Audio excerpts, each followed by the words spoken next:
Well, hi, you've joined CISO Talk. I just want to tell you a little bit about what's happening. This is part one of a two-part series that JJ Minella and I interviewed Andy Ellis. If you don't know Andy, very prominent figure in the industry, in security industry. He was for 22 years at Akamai, was CISO there in his last role for quite a number of years. And today he's operating partner at Weil Ventures. He's written some books, a lot of great things that Andy's done. I think you'll find fascinating. This first part, one of the things we're going to focus on is the role of the CISO, but the question of, does the CISO belong in the boardroom? Is it really that level of a position? If so or not, why? So here we're joining our interview with Andy.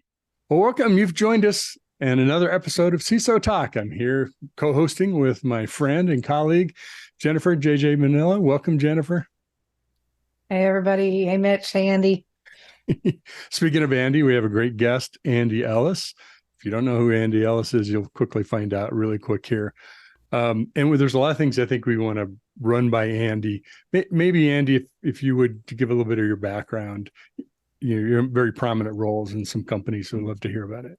Yeah, sure. Thanks for having me here, first of all. I always appreciate that opportunity.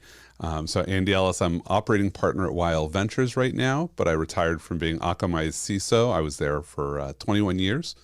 Before that, I was in the United States Air Force doing information warfare.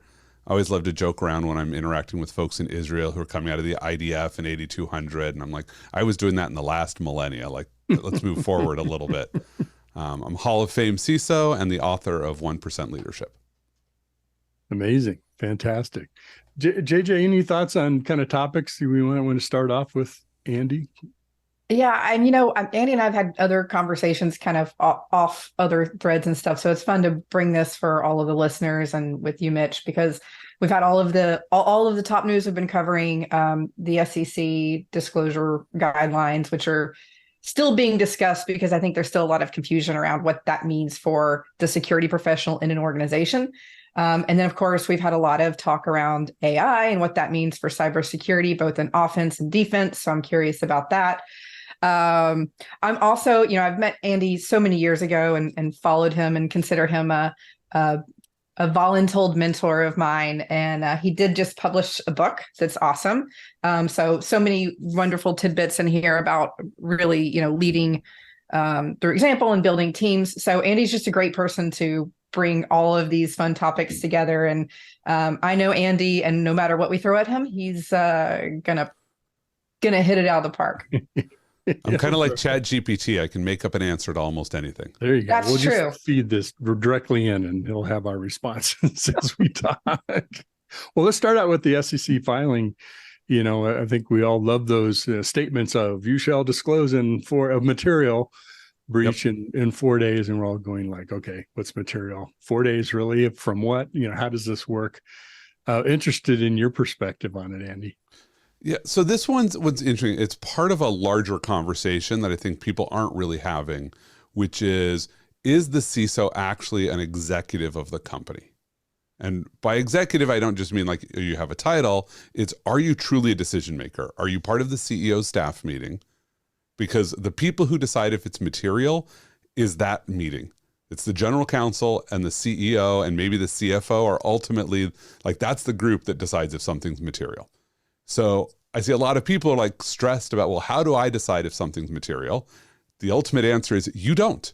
Like, you might say it's material, but if the general counsel says, no, I don't think this is material, that's what the company's going to go with. So in a sense, we're off that hook, but we're going to have a lot of stress, because stress is the feeling you get when the world does not match your expectations. And so you expect that you get to say, oh, this is material, we're going to go disclose this. And the other executives are like, yeah, no, have a nice day. You're going to feel a lot of stress. Now, that said, I do have a definition for materiality that people should think about, which is in the wake of a breach or a vulnerability, like, are you going to dramatically reconfigure your business? Like, it's not about business ending, but it's about business altering. Like, if this gets disclosed, are you like SolarWinds that will all of a sudden say the CISO has a blank checkbook?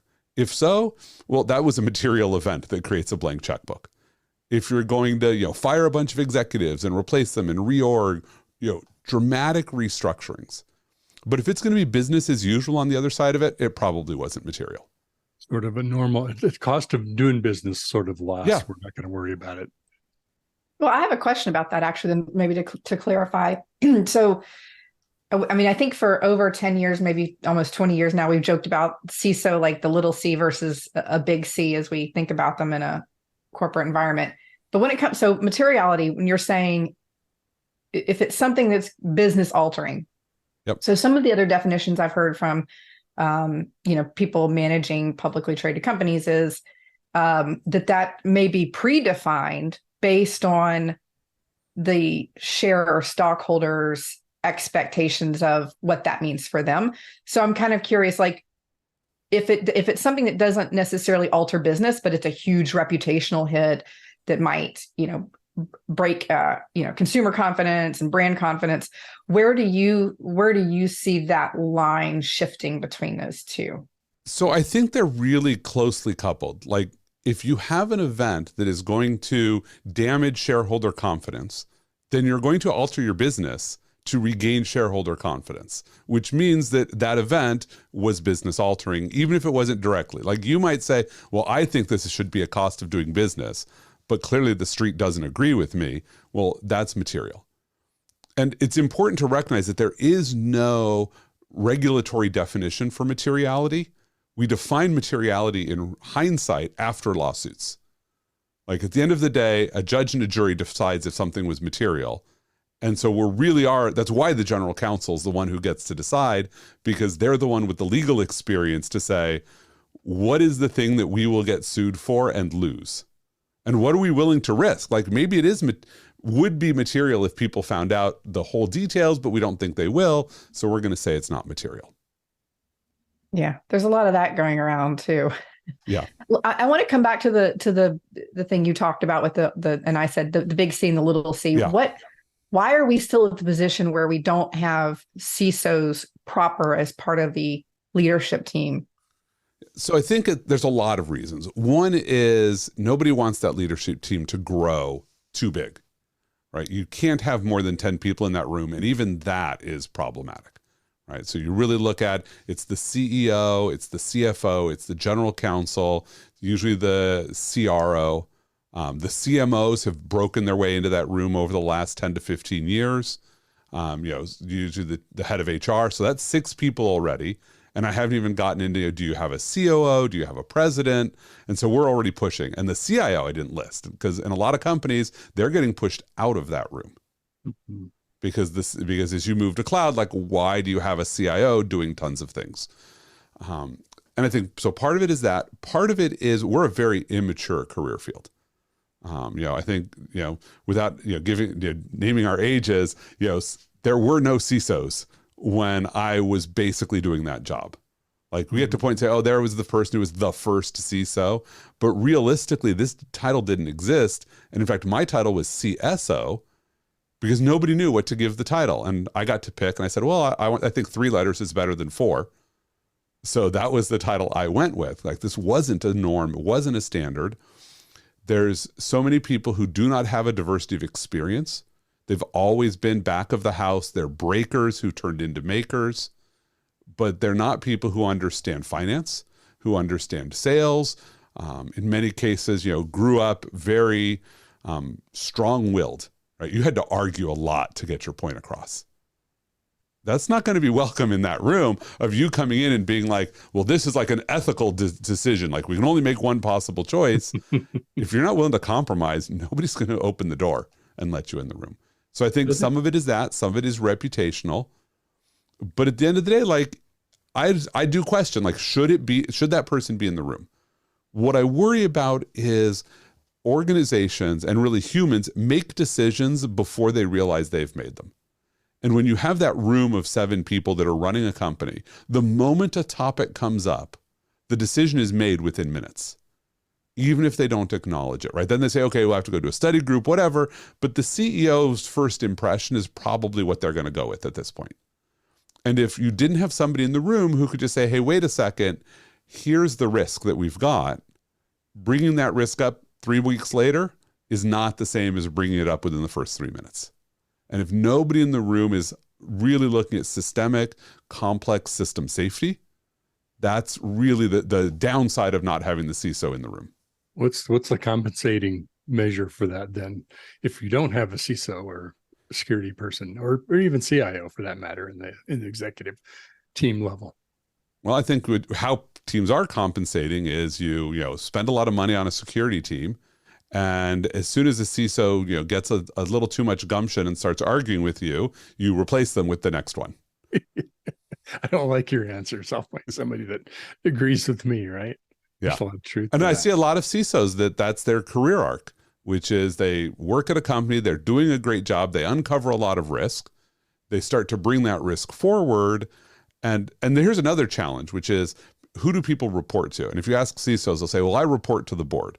You don't report to the board. You give a report to the board. That's a very different thing. But they think that they're like independent internal audit, who is an independent agency that really does report to the board. And they want to come in and say, like, here's all of the problems. And boards do not want to hear that. What a board wants to hear is, here's a problem and here's how we are fixing it.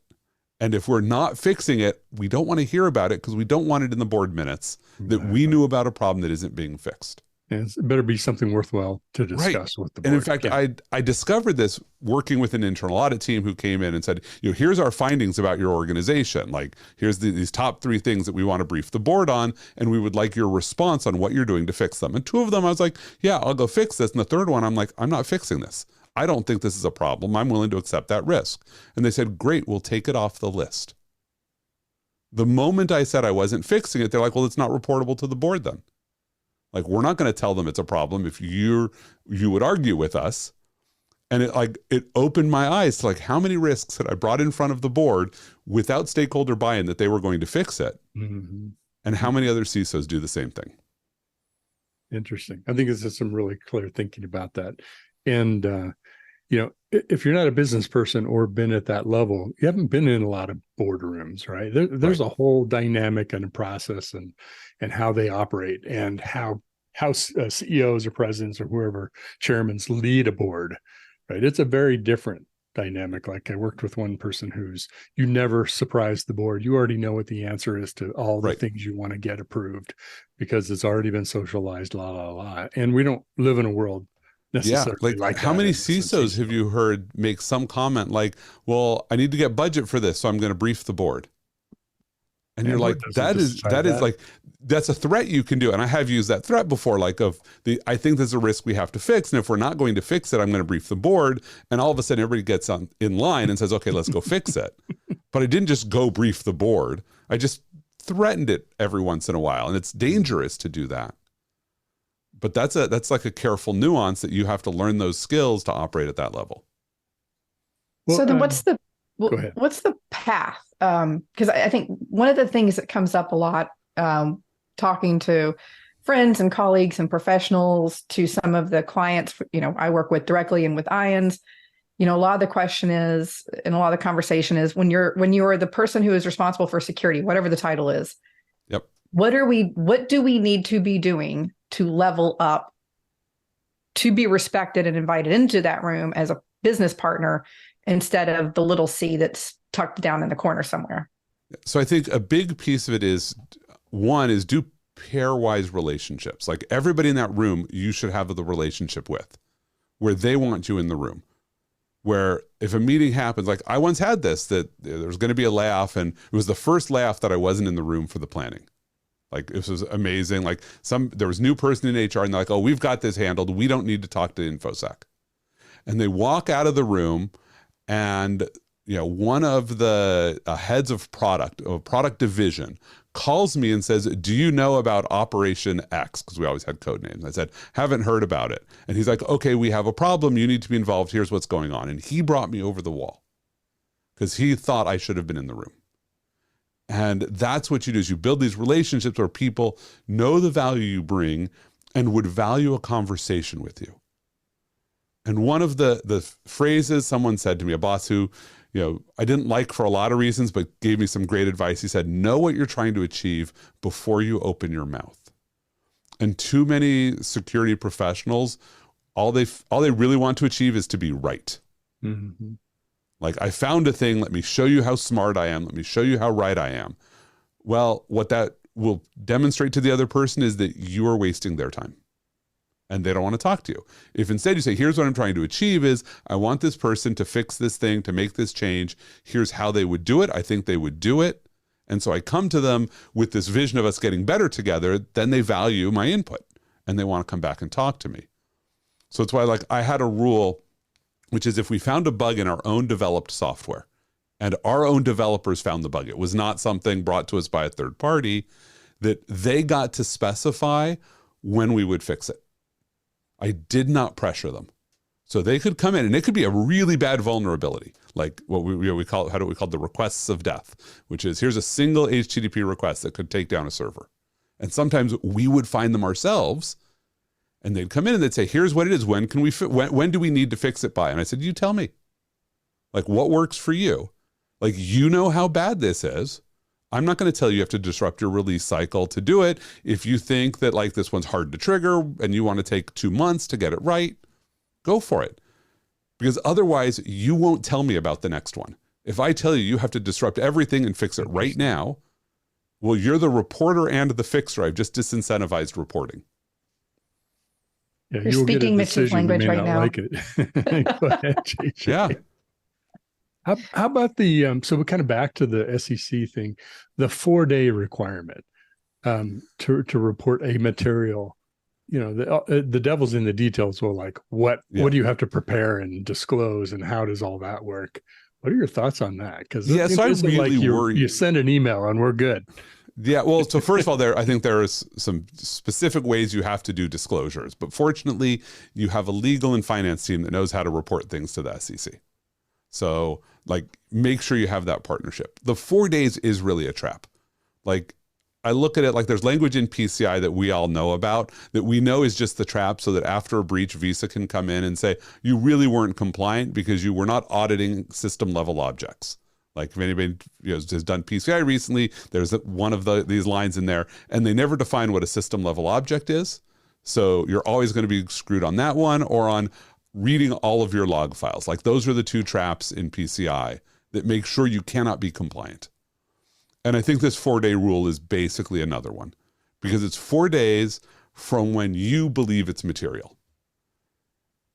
So if you start to have evidence of an incident, but you haven't yet decided it's material, I think in retrospect, the SEC is going to start the clock there.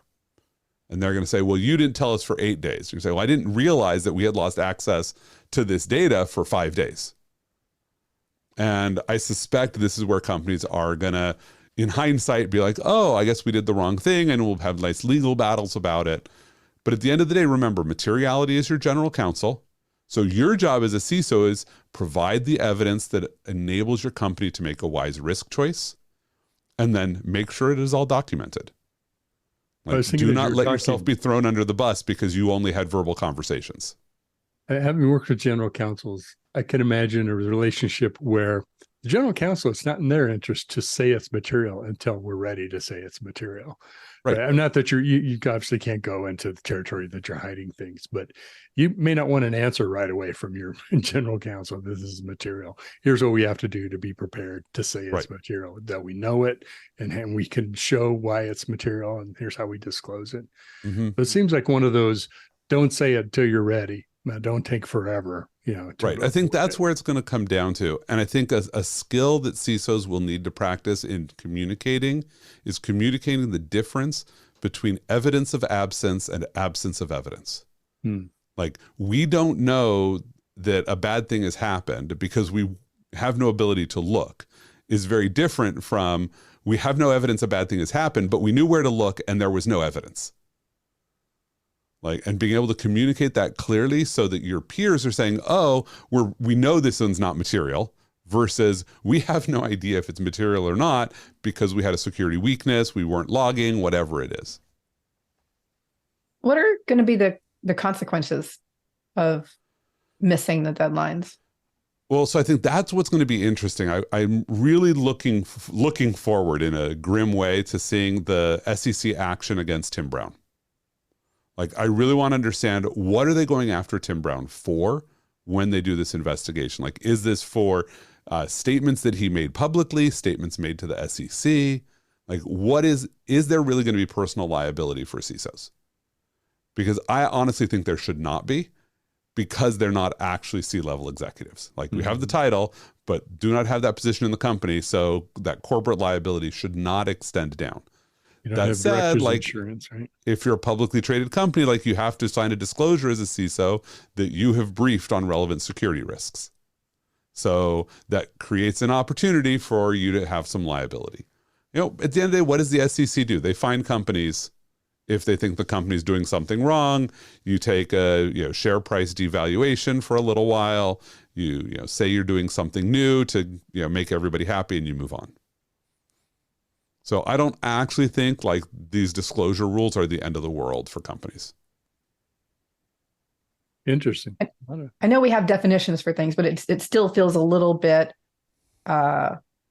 qualitative versus quantitative. Like there's a lot of discretionary judgment calls throughout this process, and it sounds like that the feedback loop. If we don't have the right security professional in the room offering that guidance and input throughout, or at least hearing top down what's happening and participating in the conversation early, then that may delay things in an awkward way for people. Absolutely could be. I think you're right on the head with the qualitative versus quantitative, because a lot of materiality rules that we understand are quantitative.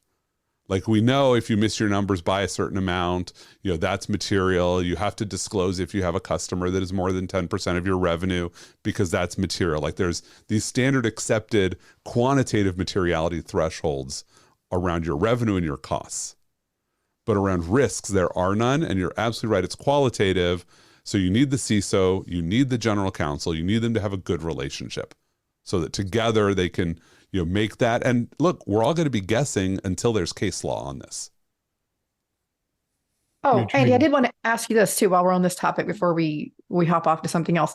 And so one of the things that it I guess common threads or concerns is that, a lot of directors, board directors, and executives have insurance within the company that covers them against certain liability. And it sounds like what I've heard from a lot of professionals is that doesn't extend down to the CISO, because they aren't, like you've just said, they're not actually the big CISO. They're not directors of the companies. Right. There's the D&O insurance for directors and officers. Yep. And if you're not one of them, getting yourself on that insurance can be hard. So, I think if you're the CISO of a large public company and you're not on that, you should be talking to your own personal insurance carrier and making sure you have some coverage so that when you get sued, you have insurance that will at least cover your legal defense. Mm-hmm. Yeah. And talk through scenarios, because many people get an umbrella policy and then they discover that there were riders that they were not covered for, public statements they made. And it's like, oops, that can be a problem.